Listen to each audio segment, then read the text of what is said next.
Pero ya de salir también a defender.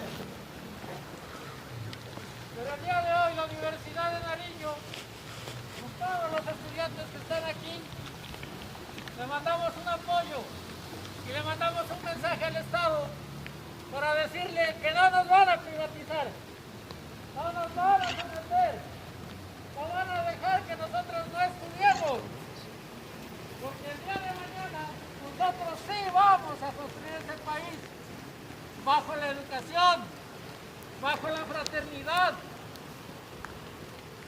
bajo esa linda palabra que se llama libertad.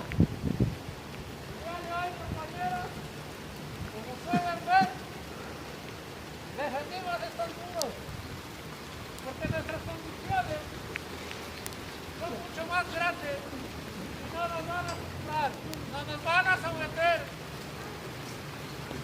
y tampoco nos van a doblegar. Un aplauso a ustedes, compañeros. ¡Vámonos!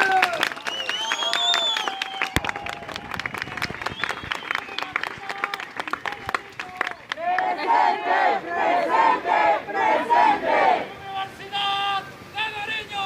¡Presente! ¡Presente! ¡Presente! ¡Con capucha, sin capucha! ¡Estudiantes a la luz! ¡Estudiantes a la luz!